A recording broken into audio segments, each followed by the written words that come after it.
We are live at the Texas Grassroots Alliance. Welcome, everybody. It's been a little while since we've had a live stream session. Uh, Alexander Montalvo here with Denita Jones out of Dallas and Neil Aquino out of Houston. How are y'all doing today? Doing well, thank you. Good to see everyone.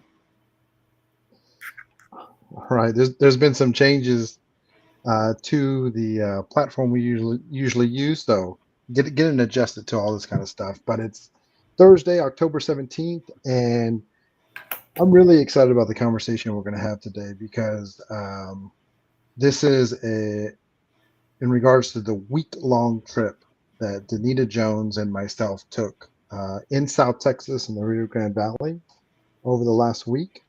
And so we're here to kind of share some of the insights, highlights of all the collaborations and connections we made. Denita, have you recovered from this trip? I think I'm still trying to. Yeah, I feel that. And Neil, we were near you down in Houston. I at one point went to Galveston to pick up an organizer, but unfortunately wasn't able to make it to Houston. But something monumental happened in Houston last week as well.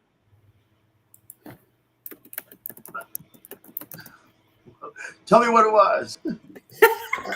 Oh, it was me. It was the Cornyn protest. Okay. Yeah. It has nothing to do with you. I thought you remember. That's why you got to rehearse all these lines in advance.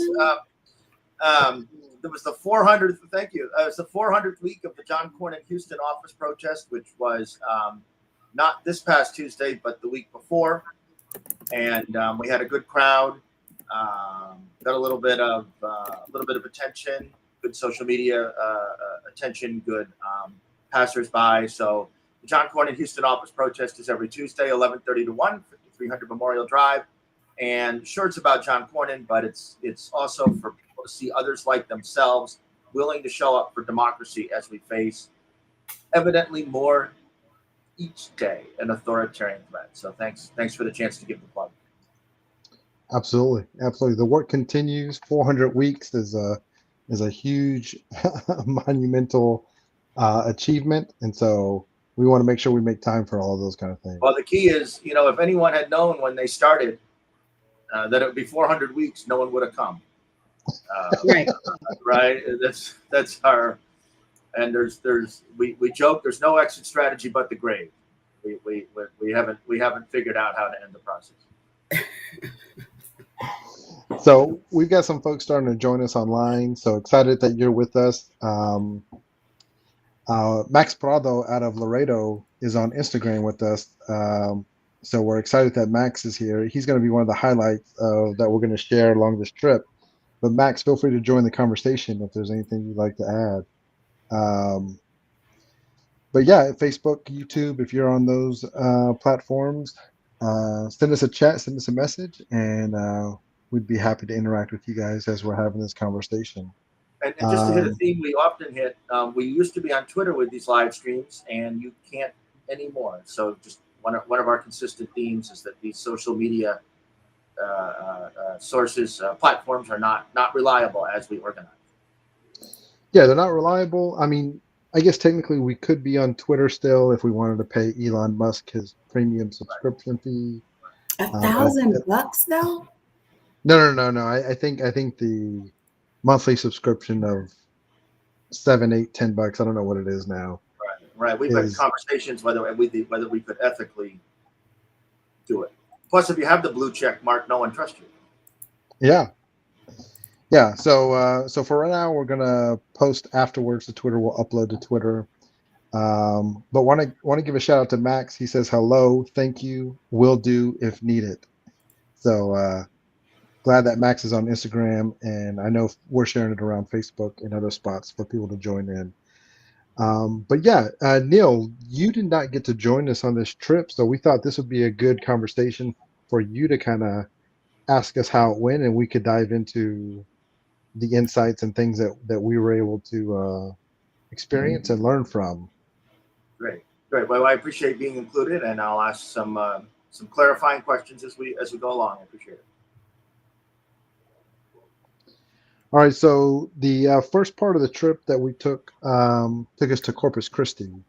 in Denita. We were there for the Texas Black Women's Health Summit, Health Initiative Summit, which brought the chapters from across the state, Dallas, Tarrant, Austin, San Antonio, and others, to Corpus Christi for a 3-day summit. And you got to participate in that, and a lot of other organizers got to participate in that. We showed up Saturday, well, technically Sunday at 2 a.m. is when we got there, after getting a little late start on Saturday for the drive. But then Sunday, I went to Galveston to bring Selena Smith, who's also a member of the Texas Grassroots Alliance, so she could attend the summit. But Denita, yeah, talk to us about how that experience was being in that space with all of those organizers. It was awe-inspiring, to say the least, to be in a space where normally women who go unheard of have a voice. So it was, my background just disappeared. It was different. I mean, it was awe-inspiring, again, to hear the stories of the different works that each chapter is doing across the state, whether it was in San Antonio from that group, the Austin group, the Dallas group, and hopefully soon we'll have a Galveston group. It was really powerful to hear. The trainings were what people needed to hear and understand in order to develop their chapters even out further and reach the masses. So yeah, it was good. It was good. So much was discussed, and a lot of open wounds were healed, and people just got to be in community with one another. And as organizers, just organizing, no matter what spectrum you're organizing in, what issue you're organizing in, to be able to relax, relate, and just release everything in a space where you feel safe is really the rejuvenation that you need to continue the work. So it was a really good space to be in. Well, what were some of the specific topics? So some of the specific topics were about destigmatizing HIV, bringing the healthcare to the center, because many opportunities for women of color specifically to get the health care that they need, again, they're overshadowed. There's biases in the medical community. No one really wants to work with them because of the diagnosis. And a lot of women, there's more women starting to become a part of the Texas BWHI that are not that do not have the diagnosis, which is a good thing. That means the outreach is working. That means the capacity building is working. It's just not a group for women that have been diagnosed. It's a group for women to spread the word that, one, this is still a disease. It is still communicable, but also you can live with this disease. And, it's not necessarily next week's death sentence. And so I know it's been around for a while, but it's still a stigma attached to it.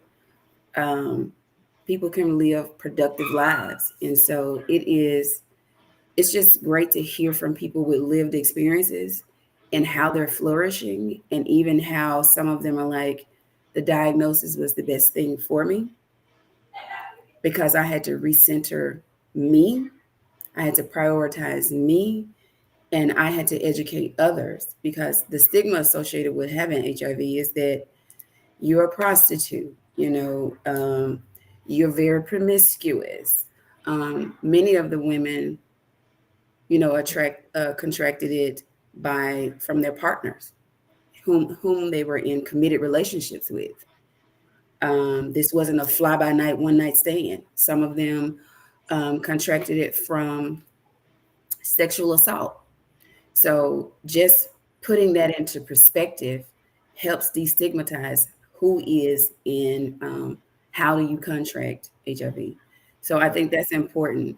And like we always talk about, is the best person to change the narrative of something is the people that are living in it.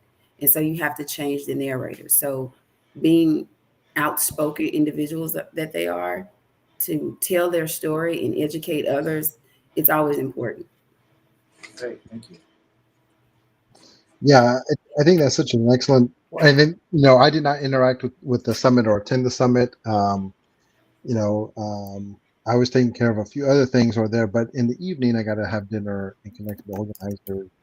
And then on the last day, I did get to enter some of the summit space to just connect and talk to, and we uploaded content on the live stream for Texas Grassroots Alliance on Instagram and Facebook and Twitter and everything.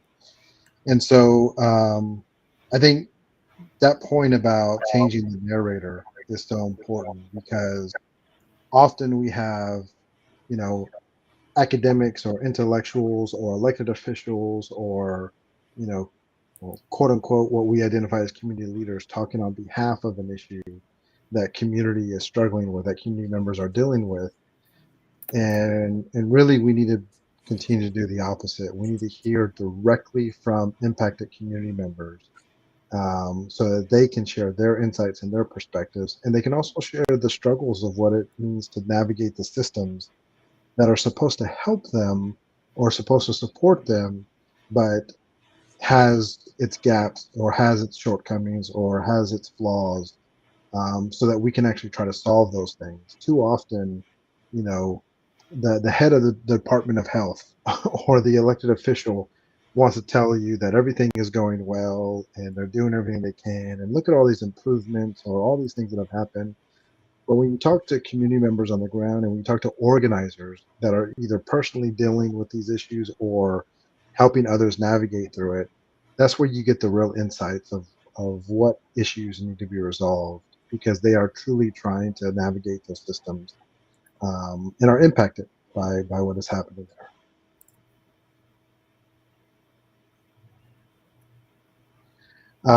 But I think those 3 days were amazing. And before we left Corpus Christi, I do want to give a little note that we got to bring some organizers to the statue of Selena there by the coast, and take some pictures there to show some of that Black and Brown unity, and appreciation for her work and her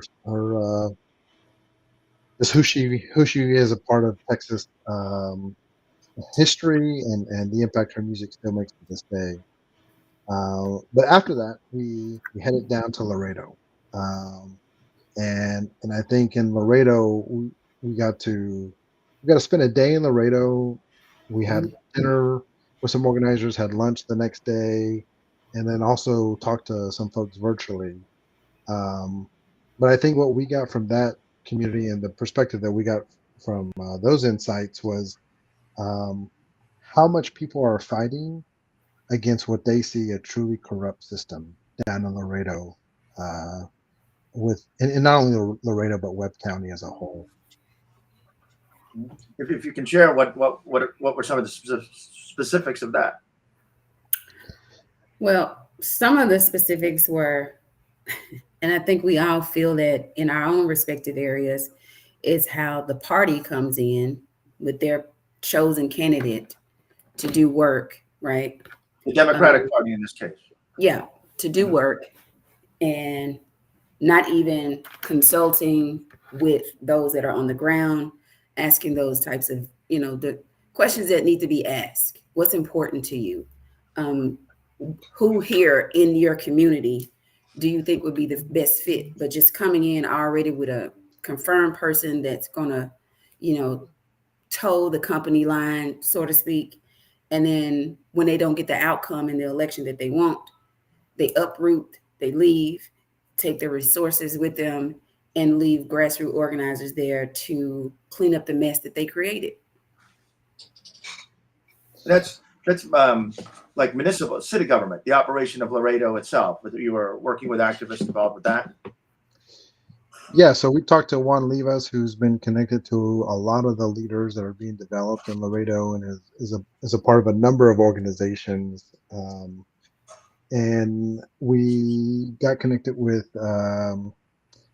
him, and then we talked to Tanya Benavides, who's running for city council right now, and their city council election is going to be in November. And she talked about, she's a former educator, and talked about what motivated her to run and wanting to see change and wanting just to continue to push back. So for folks who may not know, Henry Cuellar is the congressman that represents Laredo in a big portion of South Texas, and has been in Congress for a number of years. His brother is the sheriff in Webb County, and I believe his wife also has a role in Mm, electoral space. Sure. But that family itself has a lot of power, and there are other families that are on the city council that kind of have a legacy of power within Laredo and within that community. And I think hearing from organizers around as they continue to try to fight this, you know, for some people who may not know, Jessica Cisneros ran twice against Henry Cuellar during the primary. In 2022, she got about as close as you can get to winning that race. Um, but as it got closer to the end, Nancy Pelosi stepped in and endorsed Henry Cuellar and signal support for him to keep his seat. Now, Henry Cuellar is the only Democrat in the Congress who is anti-abortion, and has been vocal about that. And he's also currently under indictment because of, I believe, funds he received, favors that he was doing, and things like that. And so when you see the national establishment impact a part of South Texas like that, when the community is actively saying that they want different representation, and they want not only different representation, but a more progressive representation, and you see the national party, um, you know, trying to clamp down on that, and then they see the local corruption happening within their community, um, you can feel the frustration from them.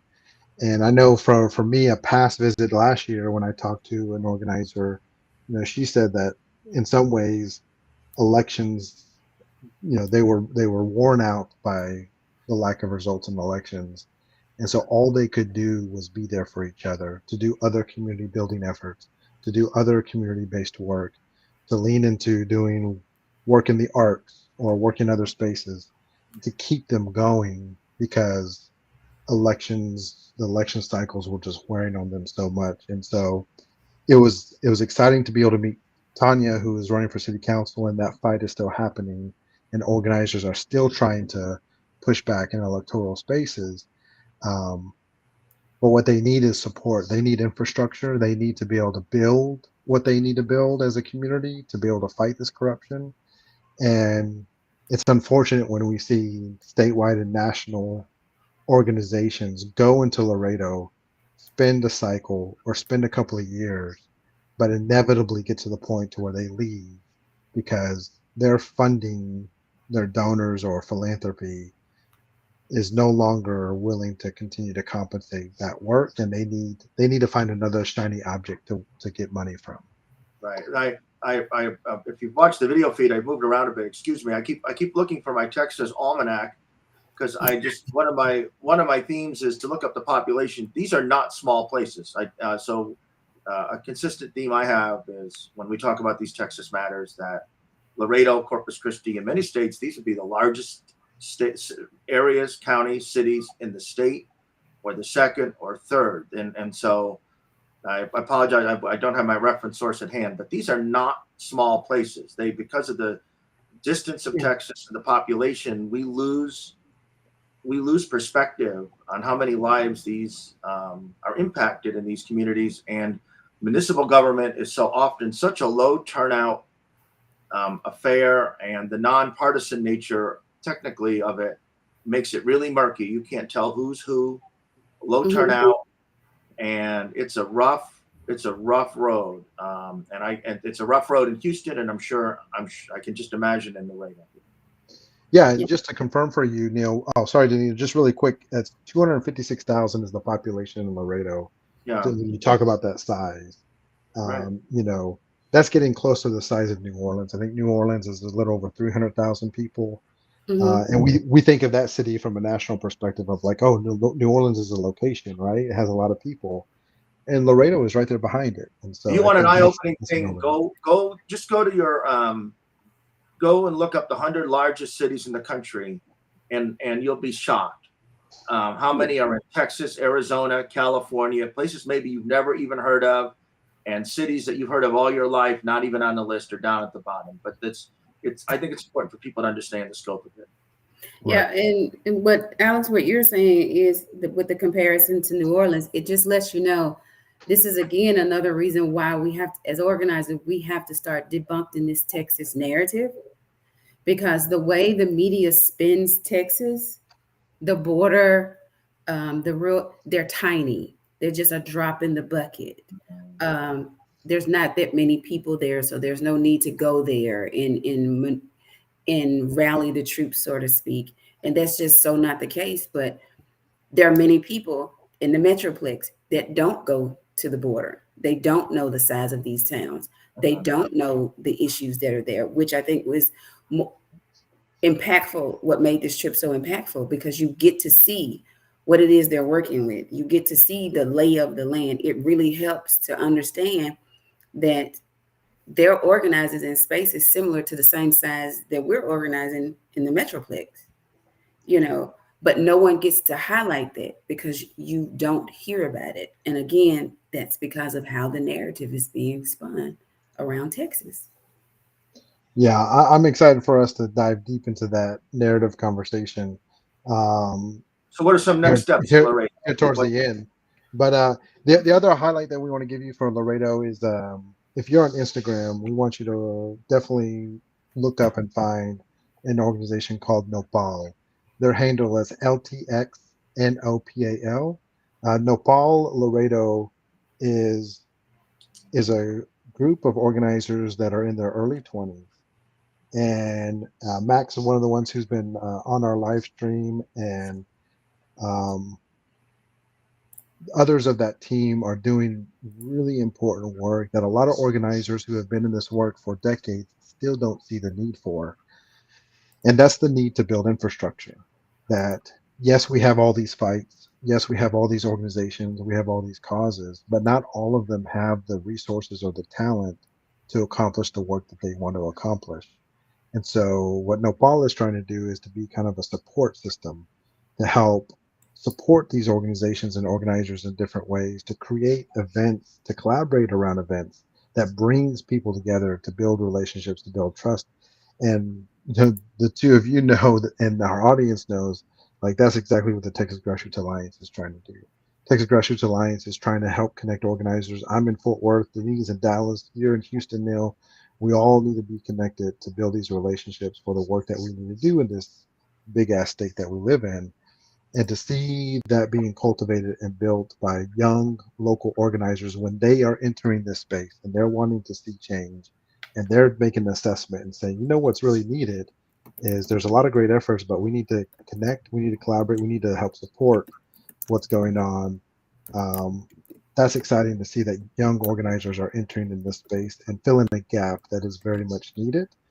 And that's a part of a lot of the work we're trying to do with Texas Grassroots Alliance. That's the work of New Endeavor Texas. That's the work of the Gap Network. That's the work of so many efforts that are being done. And so it was exciting to see that being born right in Laredo by local talent. Give that address, give that contact information for them again, please. The Instagram handle is LTXNOPAL. It's Nopal. In fact, you know what? I'm going to share my screen here real quick, just so I can just show their Instagram page on our live stream that people can see. This is who you're looking for, Nopal Laredo. Um, they had their Rhythm Riot show recently. They're doing a College 101 with Laredo Immigrant Alliance, which is an organization that Juan Libas has been a part of and helped develop. But yeah, this is exciting work, and they've only been doing this for a couple of months, but they really entered the space in a way that is very needed, and and I know I'm excited to see the work that they're going to be doing, and us continuing to collaborate and connect with them. They're all TGA members now. We all brought them to the Texas Grassroots Alliance. Max got to attend our Monday calls, our biweekly calls, and so looking forward for more organizers and more support being sent their way. Great.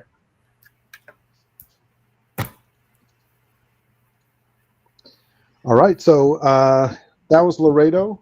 Exciting insight, exciting information, exciting organizers, and then that took us to, we actually checked into our hotel in Hidalgo County in McAllen, right Oh, near we McAllen and we Edinburgh. missed something. We missed Oh, something what in did we miss? Laredo. Oh, We missed something in Laredo. we did miss Yeah, something. yeah. We missed the whole point for me and Alex going to South Texas so that we could connect to organizers down there, right? Alex and I probably spend more time, so shameful, talking, texting, zooming in the same space with each other than probably should be allowed, but it's the work that we're doing, right? And so going to South Texas, one of the goals was just to have the same relationship with those organizers there. But when we met for lunch, chicken cordon bleu, love it. At was it Tangerines, the restaurant? Yeah, Highly encourage everyone to go visit there if they're in Laredo. $10 plate, can't beat it. But we were able to sit down with Juan and another organizer there, and just in conversation, um, Juan was like, "Yeah, I have to go back to work. We don't have a site manager for this particular location where the students are getting ready to go to." And the organizer, what was her name? Maxine. Yeah, Maxine was Maxine like, is who we've left out in this conversation that we need to highlight it. And Max also highlighted us on Instagram. Maxine. yeah, way to go, Maxine. And Maxine is doing some contractual work right now that's about to end in like 2 weeks. Maxine is also a former social studies teacher who resigned because she wanted to teach true, authentic history and not the bullshit that they're trying to get us to teach, right? And so she decided to retire. That's fine. I applaud her for that. Most people wouldn't walk away; they'll just teach the bull crap and come on. But her contract is about to end in 2 weeks, and so one is like, "Oh, I have this position open. I thought you were still teaching. I didn't know it was going to end." And so, in that moment, over chicken cordon bleu, not only were they able to catch up. Now, these are people who live in the same city. Not only were they able to catch up with each other, they were able to show what I need on one hand and for Maxine to fill that void of what Juan needed. So before lunch was over, Juan had a new employee and Maxine had a job that would begin November 1st after her contract ended. And so when we're talking about making relationships and making these relationships authentic so that we can talk to each other, so we can engage in each other, we never know what each other needs unless we're having these conversations. And to see that unfold in front of our eyes, I think it was the most powerful moment during that whole interaction, that someone who was worried to death about not knowing where her next paycheck was going to come from in 2 weeks to leaving the table knowing I got a job. Yeah, there's an option for me. It's within the network, and we'll see if she decides to pursue that in the end or not. But I think, like Denita said, like it's exciting to see when you bring organizers together at the table and you bring organizers in conversation together. Magic always happens. The natural desire to want to collaborate, share each other's perspective. We also see how organizers educate each other whenever they're together. They're given insight. I know the three of us have been a part of a lot of conversations where we're sharing insights and knowledge and information, and we're going back and forth between that. That's what's exciting. And Maxine Rebeles, who's the organizer we talked to, she's also a former city council candidate. When she wanted to continue to try to fight for change, she ran for city council. Now she didn't win; she didn't get the results she wanted, but she continues on her organizing journey to figure out, how do we change what is happening in Laredo? How do we activate the community? How do we break through the network that is really controlling all this stuff? And when you look at local elections anywhere in Texas, the turnout is not extremely high. It's usually between 5% to maybe 15% is what people average in local elections. So there is plenty of room amongst the voters that are available in that community to truly change what's going on. But it's not just an advertising campaign. It has to be organizing. It has to be through relationships. It has to be through all this work of trying to connect with people so that there is a shared vision, there's a shared pursuit of what they want to see different in their community.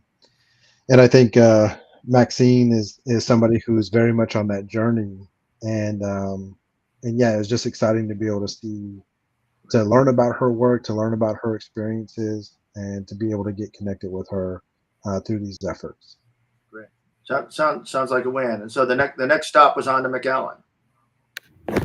Yeah, so we home base was McAllen in terms of our hotel, which we got in.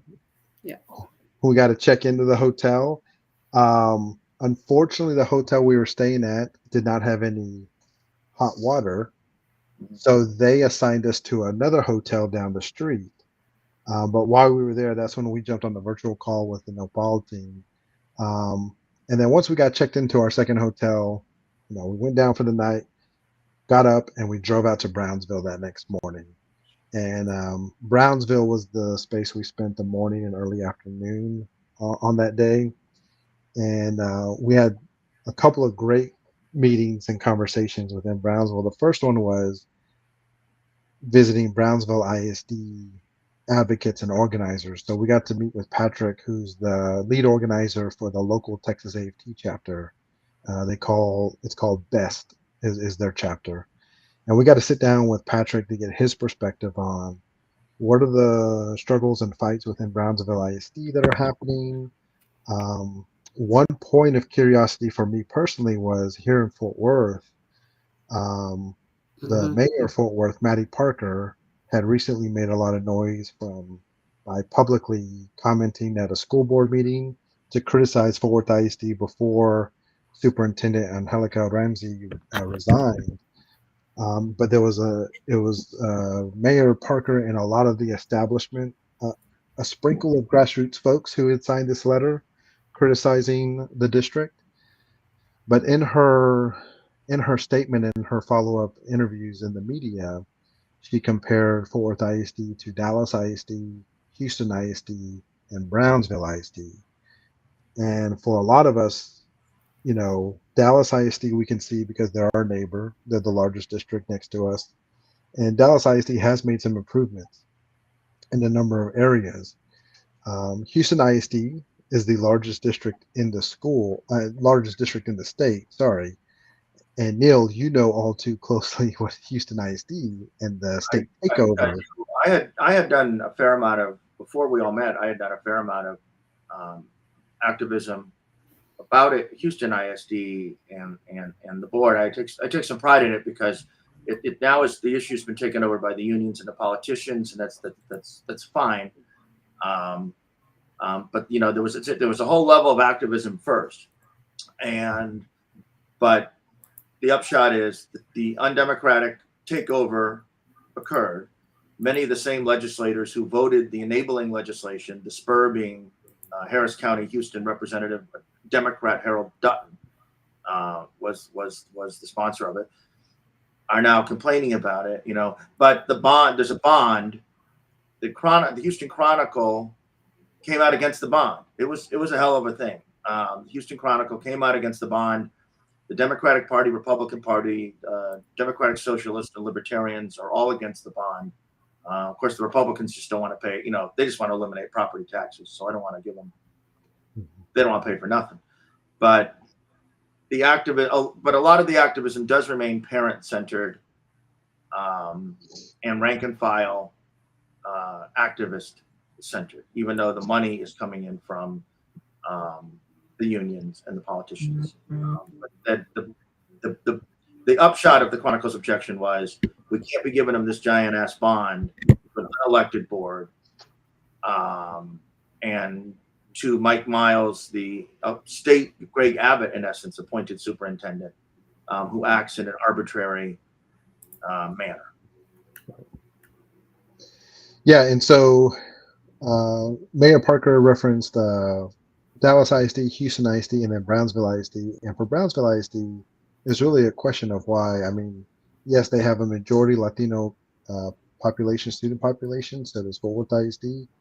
But Brownsville ISD is half the size of Fort Worth ISD and also doesn't have the diversity that Fort Worth ISD does. And so to make a comparison was interesting. And anytime Republican elected officials, even if they're in a nonpartisan elected official space, but they're still Republicans, uh, anytime they are making talking points about something in Texas, we always want to try to find out what the connection is. What's the reason and the motivation? Because they always have an agenda and they always have motivation behind it. She falsely says that the state takeover of Houston ISD is what helped its turnaround. And Neil, you and so many others know that that is not the result of any kind of turnaround. Right. If one it's thing I like doing to better than highlight Fort Worth ISD. that, these takeovers, we have two giant school districts near us, Fort Bend ISD and Cypress Fairbanks ISD, which is one of the 50th largest district in the country. A lot of unincorporated Harris County is in Cypress Fairbanks. The right wingers are all over them, Cy Fair and Fort Bend, excuse me, which is about 800,000 people, Fort Bend, but they leave HISD alone.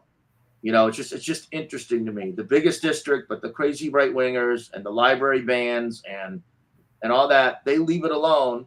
And it's hard not to feel it's because you have, the state appointed superintendent and the state appointed board.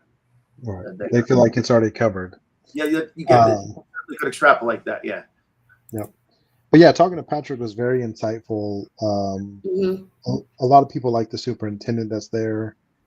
He's been in there, I think, a little over a year, maybe. The former superintendent was very problematic. So any data that shows that Brownsville ISD is doing well is probably still under the superintendent that people did not like and were not a fan of. But he talked about how they're at risk of losing their superintendent if they lose additional school board races because they lost 2 in the last cycle. And these are people who are anti-public education. And if they get any more, their big goal is to get rid of the superintendent. And the superintendent is a local leader that has been a superintendent of Corpus Christi, ISD, and others. So people know his work, people know who he is, and there's a culture of momentum that they feel that's happening there. But I don't think I got the insights in terms of the connection with Fort Worth ISD that I was kind of looking for. I'm gonna keep out talking to some other organizers down in Brownsville and talking to other educators. One key insight that Patrick did give was that Houston ISD, Dallas ISD, and Brownsville ISD are majority minority school districts. Yeah. So for me, if I can loop you into a district with districts that are troublesome, have issues the way they are currently ran, then again, here we are with a narrative that we can spin a narrative that says we need new leadership. We need more people to jump on the bandwagon because public education in Dallas ISD, Fort Worth ISD, and Brownsville ISD is not working. And so for me, it's sort of like, when he said that, I'm thinking, okay, so this is another takeover situation. And what better way to get people to see or believe that public education is no longer the way to go if the state continuously take over school districts?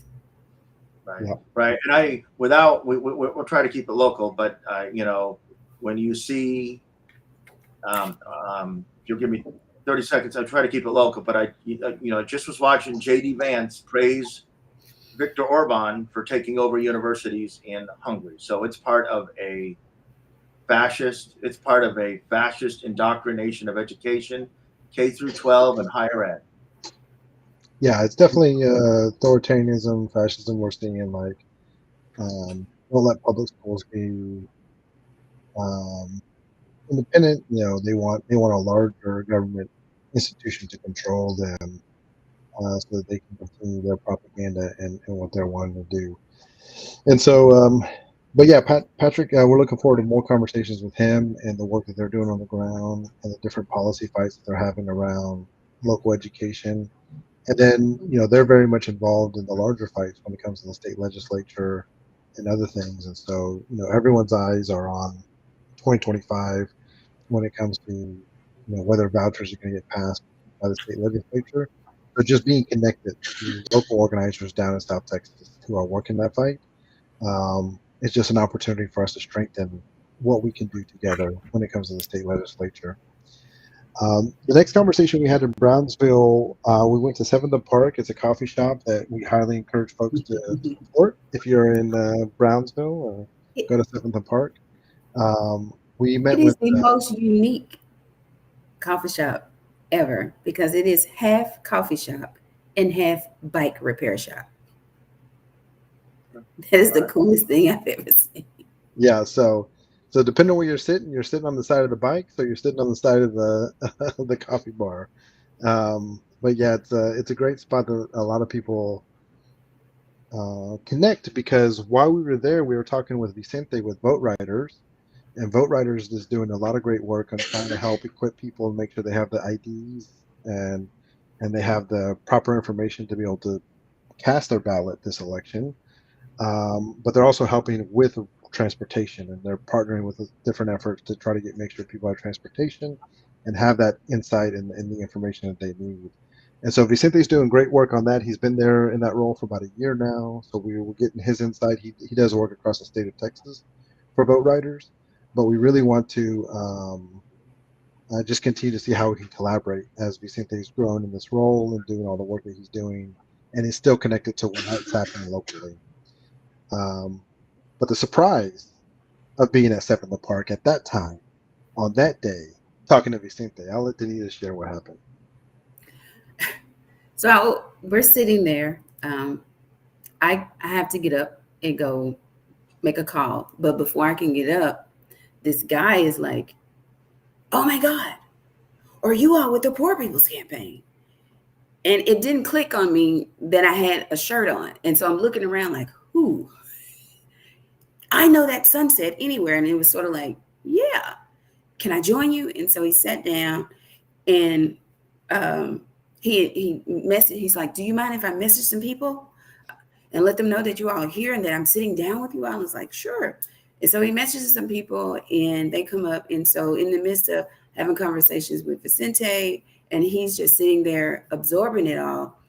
I was on the border right after I moved here in 2017. So I was on the border in like 2019, 2018 with the Poor People's Campaign, doing work, bringing supplies across the border to the border, helping with that effort as the Poor People's Campaign. What I did not know was who Brendan was texting was someone that I encountered back then. No idea, like, whatsoever. And then when he came up, it was sort of like, and he's like, I remember you. And I'm thinking to myself, this is so surreal. So it's sort of like building those connections back up, that were lost. And not because of lack of effort or anything, but because we met through another org that, made it kind of troublesome to work, because if you wanted to do work on the border, they made it seem that you had to go through them. Like they are the proverbial gatekeeper of the border, right? But to see that the work that they were initially doing then and how their work has magnified now, it lets you know that there's so much happening on the border that we do not see, nor do we know. We only hear of the negativity. We never hear of any positive organizing, any positive efforts that are happening at the border. And to get to see that in real time again, it gives you the warm and fuzzies. It's like, oh my goodness, they're still on the ground. They're still doing this work. They're still, dedicating themselves. It's a husband and wife duo. They're still dedicating themselves, their time and their efforts and their finances, right, to this effort. How awesome is that? But no one anywhere else will ever know about it. No one will ever know about it. No one will ever know that the Sidewalk School exists, because that's the name of their organization. No one will ever know. No one will ever know that Border Patrol escorted a pregnant woman who was in labor out of the hospital and back across the border. You wouldn't hear that, because that does not fit the narrative. The narrative is, if you're coming across the border, you're coming as a rapist. You're coming as a criminal. You're coming to take jobs. Not that you're coming to get health care. Not to just escaping the violence from your country to come to the land of the free. Not that I'm in the middle of labor trying to deliver my child safely and I'm escorted back across the border because of the color of my skin, because they work with Haitian immigrants, Haitian, refugees. It's like there's so much information that comes from the border that is so, what's the word I'm looking for? Just so full of caca, like stuff is happening on the border. We're not naive to that. We're not oblivious to that. We know that, but don't sensationalize the issues that you're causing on the border, by these innocents, because that's not what's happening. And again, I can count on one hand how many people I personally know that have gone to the border. So they're completely relying on the media, the publications that they read, or just word of mouth from what somebody else saw or read in the media. Because there are many people born and raised in Texas who have never ventured to the border under any circumstances. And so, again, it is that narrative, working collectively with organizers, that we have to change and we have to overcome that. And it's going to take a lot of work, and it's going to take connections across the state, not just in one pocket, to help change that narrative. Right. So, yeah. Go ahead. Well, no, I was just gonna say, I think that was one of those experiences where, you can't guarantee it's always going to happen, but by showing up in person, in communities, building these relationships that we want to build, it gives opportunity for those things to happen. And I think when people think about organizing, a lot of people picture just people knocking on doors, get out the vote, making phone calls, or things like that. But it's around creating space, and building community together. And local organizers are doing this every day in their local communities. They are at the coffee shops, or they're at different spaces, or they're going to community events. And it's by being in those spaces that we get to connect with each other, and those collaborations can be built, that trust can be built. And there's so much in that work that people don't understand the importance of it, that even us coming from Fort Worth and Dallas and going down to Brownsville have an opportunity to run into organizers that were connected to the work Denita did back in 2019, that are connected with the people we're connected with, that we've been building relationships over the last couple of years. And it just helps continue to validate this work, that we're not in it, we're not alone. There are other people in this work together. We do want to try to connect with each other, and it's important that we do that. But that all takes effort. That takes time. That takes work, and it's that level of work that a lot of people don't understand. It takes money. It takes resources. I mean, it takes the resources and the time to drive down to South Texas for us to get that rental, to get that hotel, to pay for that coffee, right? And so a lot of people don't understand. Even if you're in your local community doing this, because of the size of Texas, going back to what we were talking about, the size of Laredo, the size of Houston, the size of Dallas, the size of Fort Worth, and the counties we're in, just to travel within our own local communities, it takes money, it takes resources to be able to do that. And I know Denita had to take a step away. So while she did that, we're going to emphasize that this is a good opportunity for people to support Texas grassroots organizers, donate to the Texas Grassroots Alliance. You can click on that QR code. You can scan on that QR code. There's also a link in the comment that people can support. Supporting grassroots organizers will change the future, but we need to make sure that those resources are given to them so that work can be done. Right. And, traditional political campaigns are extractive industries. They come, they win, they lose. The consultants, the workers, they go off. If it's a if it's a campaign, sometimes I could think of a notable progressive win here and the campaign manager, who was a perfectly good person, he went off to the next. He wasn't from here, so here's someone who obtained all this local knowledge, won a really significant. I'm not going to mention the candidate because it's not fair in this context. They weren't, but there was a really significant progressive win, and all that knowledge gained and gleaned, with the help of a lot of money, and now it's off somewhere else, and that campaigns extract money, extract resources, and that's how we should see them, as extractive. And if you want to have an analogy of a mine or even a strip mine, that might sometimes be the right analogy, because they don't just strip bare the resources in terms of money and time. They also strip bare, I think, some of the resources of imagination. We think that the only way that we can be helpful is to donate $100, $50, $200, whatever it is, to a campaign. Mm-hmm. And there are all these organizers creating the infrastructure in which that candidate maybe can go a little further than they would on a policy position, or knows they have backup. And it's very, it's different. I HoustonDemocracyProject.com. Feel free to come and contribute to the project and contribute to the work. But you always have to make that case.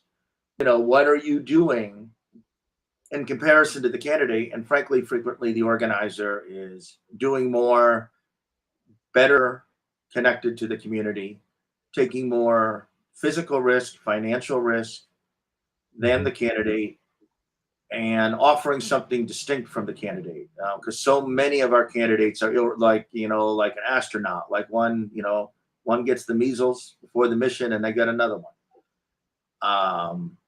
And I don't mean to denigrate if you're an astronaut. Thank you, but just saying. And so I think it's important that we create an infrastructure beyond candidates and office holders.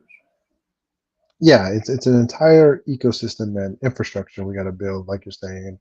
And I think, when you get to talk to organizers throughout the state, and how we got to talk to organizers across South Texas, and you hear the work that they're doing, this is not work that is going to be done in a month or 6 months or even a year. This is work that they're going to have to fight for improvements around for the next 5 years, for the next 10 years. And we run risk of losing the momentum of that work if that one organizer leaves the work, versus if we have infrastructure, if we have resources, we get to have succession plans to where that work, the baton, gets passed. The torch gets passed to the next organizer or to the next generation, so that we can keep this work going. And I think if we look at our history as a state and as a country, that's been one of the big flaws, is that we have these gaps where the torch can get passed and where the work wasn't continued, or people took an extensive break. It still baffles me that Rick Perry is the longest running governor in Texas. It's like the entire state went to sleep during his reign as governor. That long-term work you mentioned, and then also the reality of what this country may be in 4, 5, 6 weeks, or 3 months, and that I know all the history, but that long-term work, and then the reality that is staring in front of us now. Yep. And I'm excited for us to finish this conversation around the Texas narrative conversation that Denita and I were having, not only with each other, but with organizers. But before we do that, we had a last stop in Hidalgo County. We were based near McAllen, but we went to go have dinner in Weslaco, which is an important city in our history. And they had a great venue that we encouraged. It's called Nana's. Yeah, Nana's Taqueria. That's I was thinking of, what was the second word? I wanted to say Nana's Kitchen, but no, that's something my mom did one time. Nana's Taqueria is an amazing venue. They just expanded their indoor space. They have a great outdoor space for you to eat. And on Thursday, which is the day we went, they have live mariachi music, which is just brings a whole nother element to that experience. But we connected with Clarissa Riojas, who's the one of the founders of Bloom RGB, and have been connected with Clarissa for I think a couple of years now. She's doing a number of different projects, a number of different work down in Hidalgo County, and she helped us connect to organizers that we all brought to dinner um, at Nana's Taqueria, and had about 8 organizers, a couple of different backgrounds, some doing voter registration, get out the vote type work, others doing environmental work, and then others doing different mobile, organizing around ballot initiatives, and are in that phase of mobilizing them now. Um, but yeah, that was an exciting dinner and conversation. And once again, we just see magic happen when organizers are together. And I think Denita has another example of that magic happening. Yes. Someone, again, I hadn't seen since I was at the border in 2019 was Agrippina. And when I sat down at the table, I was kind of like, they were already there. I got late. I got there late. And so I'm scanning, the table, trying to listen to conversations, and I'm stuck on this one face, and I'm just like, I know her, but I can't remember her name, so I'm not gonna say anything. And then I caught her looking at me the same way, and we're just both staring at each other like, awkward. And so she just finally was like, "Were you here in 2019?" And I was like, "Yeah." I knew that was you. And I was like, I did too, but I didn't want to say anything because I actually had forgotten your name. And so again, that reconnection of going back to where I was in 2019, building that relationship back up, is a true testament of what organizing really is. It's getting out of your space, getting out of your comfort zone to go and see what your fellow organizer is doing, what they're talking about, what they're having issues with, because what you're struggling with might be the same thing that they're struggling with.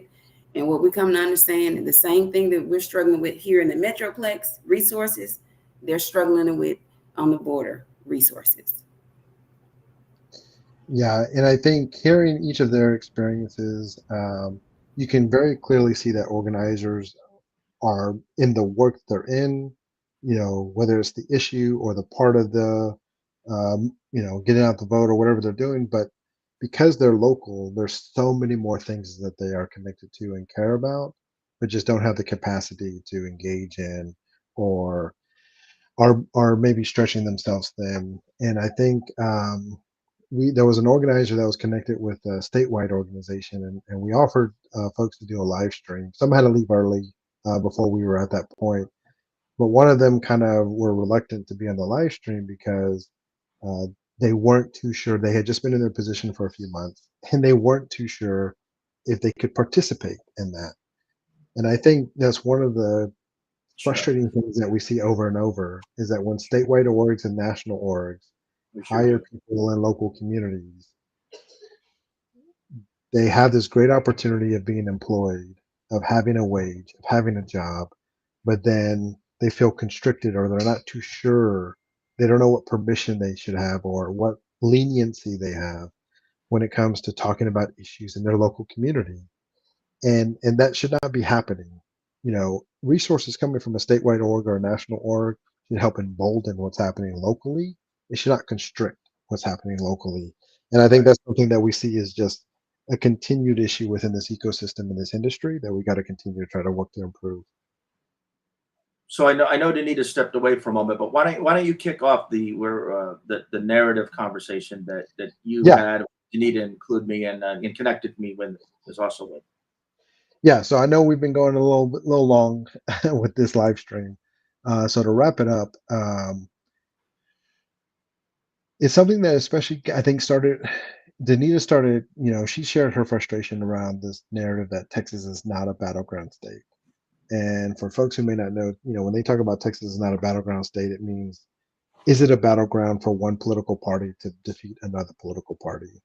And so right now, for the last 30 years, statewide, Texas has had a Republican representation when it comes to all the major statewide seats and elected positions. our legislature has been majority Republican for the past, 25 to 30 years. I think there was a stair stepping at some point 30 years ago where eventually it became all Republican, but I think when I moved here 26 years ago, I think the House was still Democrat. yeah, but Pete Laney. yeah, there was an eventual point to where everything became Yeah. Republican. So, and so nationally, the Democratic Party and the Democratic Collective does not view Texas as a battleground state, meaning they don't think they could win Texas statewide or any substantial way. And it's not just with state government, but it's also our U.S. senators who are statewide elections and other things. Um, and we really need to start pushing back against that perspective because it doesn't make any sense when you look at it. Texas has 10% of the electorate of the country. So there's over 160 million, 170 million registered voters throughout the country. Texas was the last election right around 17 million. I think now we're over 18 million this election. So we'll see where we land after all the numbers are accounted for this cycle. But we're 10% of the electorate, and we still have several million more who could register to vote who aren't registered to vote in Texas. And so Right. we could even become even more. But then when you look at our statewide budget, it's $250 billion. When you look at the GDP of our state that rivals countries throughout our planet, um, Texas has so much influence and has so many resources that impact not only the state, but the country and globally as well. And so for Democrats to concede something like Texas, the size of Texas, and then when you look at the election like in 2022, where 52% of Texans did not vote, so the majority of Texans did not vote in that election. Sure. And, I think it was close to 60% that voted in 2020, if I'm remembering correctly. But still millions more when a percentage point in Texas means a lot. 10 percentage points in Texas means a lot of people. So when you look at how many people are not voting, for us not to be a battleground state, number one, is a myth. But then for people to say that Texas is a red state is also a myth because we're a non-voting state. And so the question that we kept having on the road and kept talking to organizers about is this narrative. And this leads national Democrats to make decisions that don't make sense, like backing Henry Cuellar out of Laredo. Why is Nancy Pelosi giving her endorsement and backing Henry Cuellar in South Texas and Laredo when the community is very clearly saying we want another alternative here? Right. And it leads us to two things when we ask those questions. Number one is if Texas saw itself as a battleground state and the country saw itself as a battleground state, then resources would stay in Texas. Instead, because they have that position, anybody who is, identifies as a Democrat or will tend to vote Democrat, um, if you want to influence where the country is going, you'll send your money outside of Texas. You'll Sure. send your money to a Harris Waltz campaign, or you'll send your money to a battleground race in Georgia or Wisconsin, or something happening in Michigan or whatever. Um, Instead of keeping that money in Texas to build local infrastructure. And so there is a perpetual myth about Texas that continues to allow Texas and all its money and all its resources to be extracted so that we don't have the representation and we don't have the leadership that we should have, not only within our state, but within the country. So that's number one. The number two thing is that if Texas did flip, it becomes a major player within the national democratic landscape where the two centralized positions of power nationally is in the West Coast with California and the East Coast where New York is kind of the hub of that. And so if Texas enters that space as a democratic state, as a blue state, it starts to influence the direction of national politics, of national priorities, of national policy, that will, you know, that will cut into the power that some people have on the West Coast and East Coast. And there are definitely people in those spaces that do not want to, lessen their power by having a state like Texas at the table. And I think a bonus item out of those two is that Texas has shown in many ways that it has a lot of progressive roots. It has a lot of progressive history, but also has a very progressive future. And so a blue Texas would be very different than other blue areas because of the potential that Texas would be very progressive in terms of what it's pursuing for policy and the influence it would have around that. And that also challenges the status quo amongst the more moderate conservative Democratic establishment. And so I think the Texas narrative is something that we need to push back on collectively, uh, at, now and after this election cycle, as we gear up for 2026, and then we gear up for 2028, and all of our local elections in between. All of our community members who have these dollars, who have these resources, who continue to send the money outside of our state, are undercutting our ability for Texas to be what it actually could be today, because the values of Texans are not aligned with who's representing us. It's just there's the vast amounts of voter suppression, vast amounts of misinformation and disinformation, and vast amounts of disenfranchisement that's happened along our state as we lead the country in issues around healthcare and public education, foster care, and so many other things, um, maternal mortality, all that kind of stuff. So that's Right. kind of that Texas narrative that we wanted to share from the insights that we had talking to folks in South Texas. Right. Right. I mean, you don't empower a colony, and that's in essence what we are, um, to the National Democratic Party. I feel like we're a colony. I'll use that analogy. Resources stripped. Here in Harris County, for example, I just saw where Congresswoman Sylvia Garcia was in Nevada. I think I understand, but Texas House District, U.S. House District 29, I'm pretty certain I've read is 434 out of 435 in turnout in the nation. And Congresswoman Garcia needs to be here, creating that climate. Congresswoman Garcia needs to be paying canvassing teams, bilingual canvassing teams. There's so much creative. I talked recently about, I think I've been talking about the Colin Alred people are using volunteers to reach out to Republicans. They're burning through good Democratic volunteers. Through now that I might be a little bit apples and oranges, but the upshot is I can name 3 local elected officials, including Congresswoman Garcia, who have been in other places in consistently, and I get it, but what about here? This third largest county in the United States, and the chronic low turnout, and the barely Democratic in the lowercase elections with such low turnout. And there's not a single contested legislative district in Harris County, whether it be U.S. Congress, Senate, state Senate, or Texas House. There's nothing will flip here. And so they don't build. Now we can't rely on electeds to build. Elected officials are not reliable allies, and their goals are not the goal. Their goals aren't even the goals of rank and file volunteers, let alone just standard good club activist people.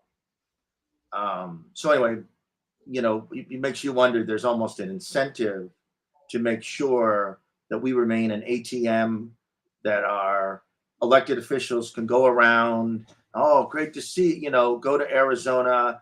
No doubt fundraising is connected to it. They're in national networks of fundraisers. It leads to jobs after they lose or quit office. It's a revolving circulation of elites. I forget the name of the Italian political scientist, Gramsci, I think, who came up with that term. And that's all what it is. They're circulating around like some bad air. And we're here, we're just here in this stagnant swamp. That's a Trump term, sorry, but and it's frustrating. Yeah, I think for me, and even though I've been here 7 years, I consider myself still like an outsider because I have a different perspective on certain things that happen in Texas. Like the VDR stuff is still like crazy to me because in Mississippi, I can register anybody to vote. I don't have to have a certification, don't have to go through classes. It's not like that. Here it's sort of like, and then precinct chairs. We didn't have precinct chairs. What the frick is a precinct chair? And why do precinct chairs consider themselves biblical? It's like really insane to me. You're doing a lot of legwork, a lot of work to mobilize communities, and they have conditioned you to tell you that you're doing this work out of the goodness of your heart for change. But at the same token, your lights are off. You don't have enough gas to go where you need to go. You have no food in your, but you are volunteer of the month. And the party has money. And I'm speaking specifically from the Dallas County party. There's plenty of money there. And for you to consistently tug and tug and exploit volunteers, many volunteers that shouldn't even be out there canvassing, because why are you canvassing with a cane? Okay. And why are you out there in a cane? Why are you out there in the heat of the day and need to take a rest because you've been walking for 30 minutes and you're about to pass out? Like, we need to reevaluate how we value people. Mm-hmm. And we got to get away from this exploitative model because, one, times are hard for everybody, right? And two, not sorry, but both the Republicans and Democrats have fucked us all. And I've been fucked in 2 states. And that's the true reality of it is. And as individuals, as people, we have to start celebritizing elected officials. People breaking their necks to take pictures and not ask questions. Oh, they love taking pictures with them. Like, you're taking pictures. Okay, great. You took a picture with Beto. Awesome. You took a picture with Colin. Did you ask him why your side of the town still looks like that? Did you ask them why you're still in a food desert? You got the picture, but did you ask them why you're in a food desert? If you're organizing for, let's say, to end, gun violence in your community, right? And you've gone to every rally they've had, you've gone to every phone bank, every text bank that they've had. How many of your events have they come to? That right there, it's an uneven keel. You give and you give and you give to elected officials, and there's no reciprocation. It's transactional at its finest. And we have gotten to the point where we're okay with a picture. It's transactional for them, but we are our side. That's a broad, useless term, but our side, we remain starstruck, and we are waiting for a savior. We are waiting for a savior. We often hear the term white savior, and beyond that, also, we're looking for a savior from these systems and processes that have taken us literally, I don't know what's today, 19 days from bringing this nightmare shit back. It's unbelievable that we keep trusting these systems. It's unbelievable. It's unbelievable that cognizant of all the failings of the Democratic Party and all that, but just these systems didn't stop it.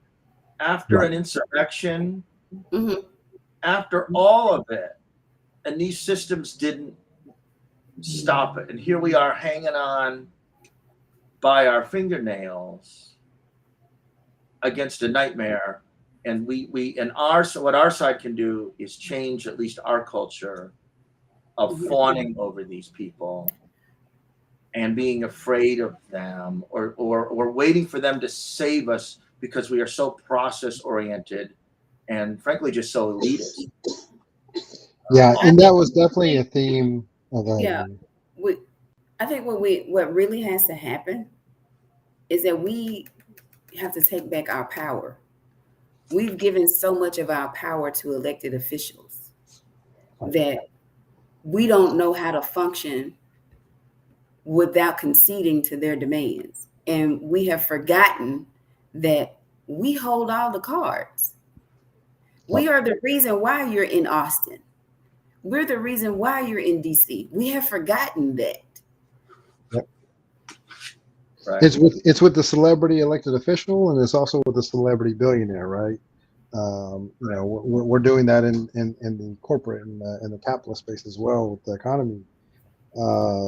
Folks that are looked towards, you know, what are we going to be able to do? How are we going to be able to survive and all these kind of things?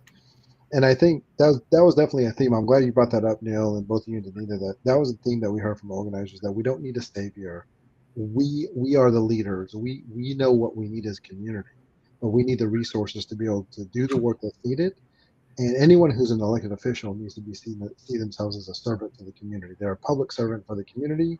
We don't need saviors to come in and fix that, because one, that's the government works. There is no government elected official that's going to be able to go in there and wave a wand and fix everything. Is going to take, through consensus building, through collaboration, through having a shared agenda and shared vision of what the future is going to be and what we're going to be working towards and fighting for. And this is also why there's a lot of wasted time on this. We need to unite when you have these far right fascist Christian nationalists that in the Texas GOP's iteration, they want to secede from the union. They don't even want to be Americans or part of the They don't United want to be American. States. No. They want to be under their own country, and so we need to be able to unite amongst the spaces that are very clear where the power is for us, and that's amongst our diverse collective. That is Black and Brown unity. That is unity amongst all of the people who are in the working class, who are 40% of Texans that are making less than $15 an hour. That's unity amongst um, the large collective that is being deeply impacted by these policies and by this posturing of a political system. But I think that's the Texas narrative that you're going to hear from us and from so many organizers moving forward after this election, that we're going to continue to push forward, and we're going to continue to challenge elected officials, philanthropy, donors, large organizations who are perpetuating this myth that is preventing us from having the resources that we know we have, but are not being allocated to local organizing to build our infrastructure. I'll tell you, the last thing I'll say here is that when we need to be confident, because we keep getting this same, all this fucking, you're not practical, you're not pragmatic, you see everything black and white. We know all the work. You're not binary. You don't believe in incremental change. You're elitist. You hear all of these things over and over, and all of these systems have had every chance to change. Every chance to change. And whatever happens in the election, and I sure as hell hope Harris wins, but every chance. And I like unions, 40% of their members vote for fascists. And they don't do any persuasion within the unions because they want to, the union leaders want, we need to look at all of it. And not wait for someone else. And we need to be confident, and we need to be frank that these systems have screwed up the weather, literally screwed up the fucking weather. So anyway, I'll start, but it's unbelievable. It's unbelievable. And having 4 years to deal with an insurrectionist, we've instead are in an inch of handing him back the keys to the White House. Yep. Knowing that he'll use rigged courts and violence to get it if he doesn't win outright. Yep. Denita, any last words before we close out today? My last words will be: remember your power, take it back, and let's change this narrative. Awesome. Well, it's great to spend time with both of you and know that you are doing amazing work. Thanks to our audience for watching and for participating. We will be back hopefully sooner than our last break, but we're going to continue to make sure that we're connecting with organizers. So follow Texas Grassroots Alliance on social media, Instagram, Facebook, YouTube, and Twitter, and give a donation to support Texas Grassroots organizers. You can scan the QR code or click on the link, and that will go to resources for organizers